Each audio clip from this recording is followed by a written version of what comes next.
impressions in different fields because we obviously see them now that we're all professionals ourselves. But this is amazing to discuss because it's important for students to see that this is where the next level is, I guess, like almost like the Pokemon evolution of activism. Like now that we're in the professional field, we're the ones being the agents of change, but it all starts from the ground level as an undergrad, just learning this and just being immersed within the community. And I that pretty much answered my question about just how does this carry over into the real world, and I'm seeing that now with y'all. And I think the other piece is building these long relationships that we're speaking of. You know, all three of us serve on the board of the same nonprofit agency, and we met in different ways. There was never in my wildest dreams that I think I'd be on the board with somebody that I mentored in high school and someone else that I, you know, was on the debate team with at one point. And we all work in three different fields, but it matches, and we're like-minded in many ways, and we have something to contribute to fulfill the mission of the agency. Yeah, definitely. Could y'all let everyone know about the nonprofit, the organization that you're all a part of? Jonathan. Okay, for sure. Yeah. So, Jonathan, there you go. I don't want to keep talking. Yeah, for sure. So Esperanza de Texas is a nonprofit based out here in Corpus Christi. The chief executive officer is our homegirl Brianna. I've gotten to meet her over this past weekend since I drove up here. She's an amazing individual. She's from the community and she's for the community. She's dedicated to helping out the community in just about every single way possible. She's thinking about everything she can do, from getting people food to getting people sanitation packs, to more long-term projects like developing healthcare education, developing an actual mobile clinic. We've been talking about, you know, playing around with the idea of how we're going to do that, and developing after-school programs, things like that. We're in the works right now. We've got a few things going on. Most frequently, we got to talk about it Thursdays. This month, we've been talking about minority mental health.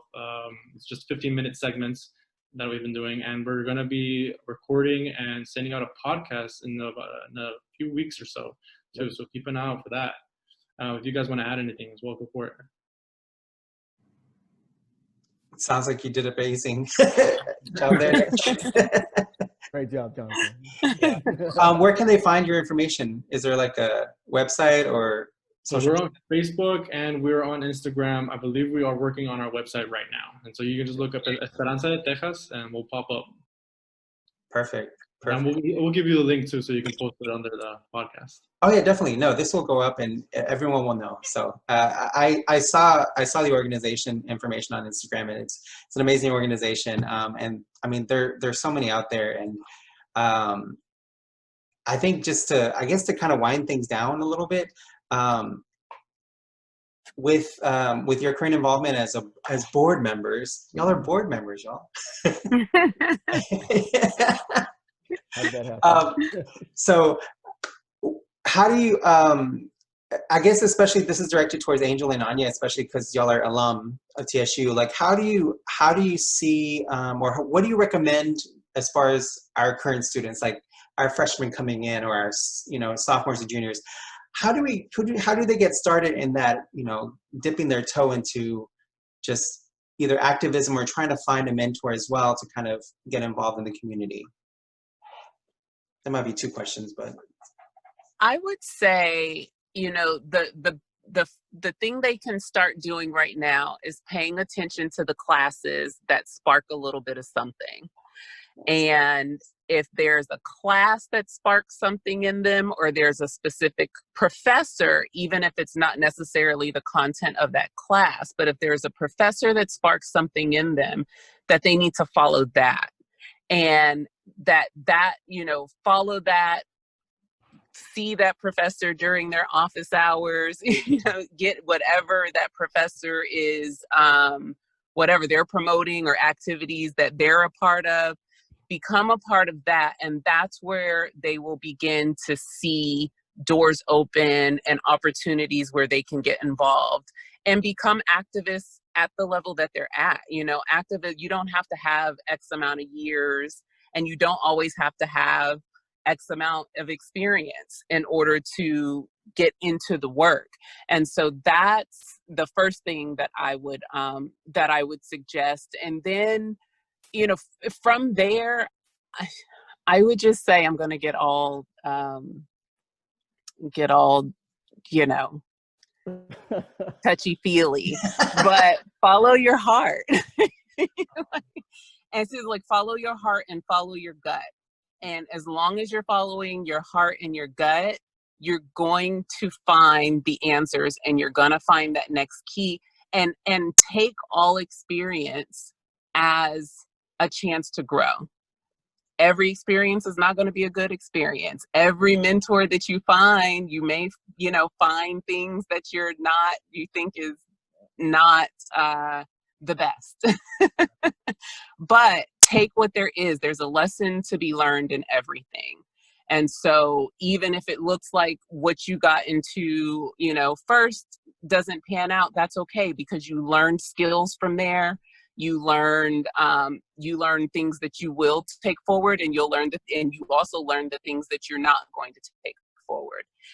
And just see it all as your personal growth, your professional growth. And but yeah, stay open, follow your heart, follow your gut, and you'll get there. Definitely. If I could add, I would say that was real good, Anya, by the way. You took half of what I was going to say. If I could add anything, I would say focus on the task at hand, focus on what your role is. And if you're in an organization or a group of people, understand what your contribution is, what your strengths are, and put your signature on what you do. You know, I think a lot of things are important, and, you know, there's a lot of social interaction, learning how to network, all of that. But at the end of the day, there's a job that needs to be done. So figure out what skills you have that could contribute to accomplishing the mission. Because even if you don't know everybody involved, or if you think nobody's paying attention, people are. And your reputation will precede you. And people will remember and recognize you for your contribution, whether it was something as simple as taking notes, or, you know, making phone calls. It could be anything, but contribute something. Don't just be part of the group. You know, get active and get started. You're not going to magically have all the answers once you have a degree, so you might as well start practicing now. Definitely. Jonathan, did you want to add anything? For sure. So I'm going to attack it from more of a pre-medical and medical standpoint. Stop tearing each other down. That's what I would tell to people. There is a big culture of being the best, but not just being the best. Everybody else has to be worse.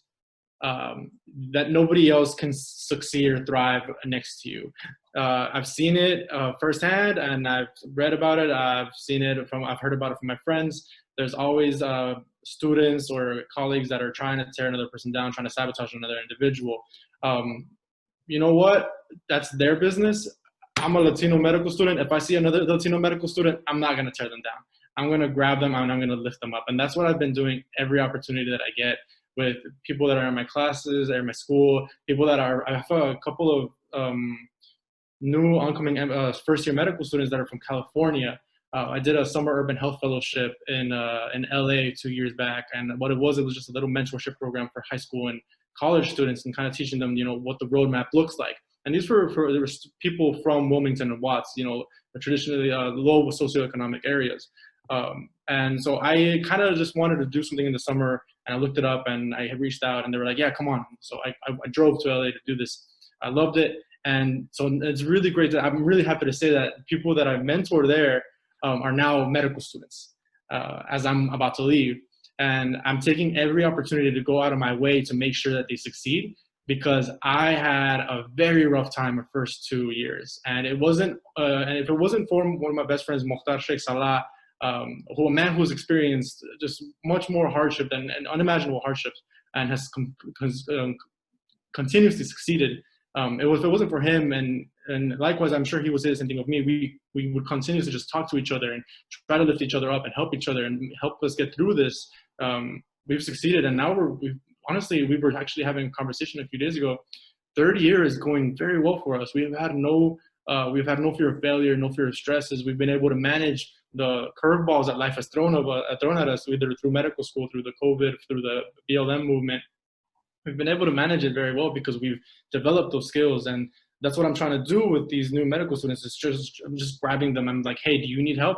And if they say no, I'm like, okay, well, just know if I'm here, you need it. And if they say, yeah, I need help, I'm like, okay, can we set up a meeting? Let's just have a talk. And I've got one set up on Saturday for a new first-year medical student. She's like, I'm gonna give her all the resources that she needs to not just survive, but succeed. Because I wanted to succeed, and then quickly switched to just survive, just don't drown. I want to make sure that no other medical student ever experiences that. So I want to give them all the advice I can from my perspective, from my point of view. And I do have to make a disclaimer that the advice that I may give may not work for another individual, and I have to be very cognizant of that. Every individual is different. Every individual thinks a different way. I'm a very kinesthetic learner. I learn by doing. That's why I started to do better my third year, because I was actually working. Whereas my first and second year was just read a book. Where some other people are better at learning through books. But definitely, I always tell this, Mark and I always tell this to each other, we lift each other up. That's what we do, and that's what we need to do as a community. Because there aren't many Latino Americans in medical school. There aren't many African Americans in medical school. And we need to make sure that we stay in medical school and we get in. Right, definitely. I mean, it's refreshing to hear from amazing graduates and successful professionals that we are all in this together, right? So, and it's important to kind of lift each other up and just be almost be one as a community. So I know the health field can be kind of competitive, so or not kind of, is competitive. Absolutely. So, absolutely, right? I remember when I fought for that scholarship, we were all fighting for that one Latin spot, and it was like 30 of us. So the mentality of being ranked on a curve. Yeah, and unfortunately, it turns into a crab mentality with everyone, and then nobody gets ahead because everyone's trying to pull each other down. And exactly. Yeah. So, but no, it's very important to understand this. I know Angel and Anya know, and there are amazing people that have come out of Baylor University, as you can tell from Jonathan. But we also have amazing alums coming straight out of Third Ward, the heart and soul of Third Ward, and TSU. Man. So, you know, these are two great options for schools. Go to TSU. If I can kind of put in a plug about that, you know, a lot of people ask me about going to TSU, Yeah. and I think one of the most unique things that I got, and I'm not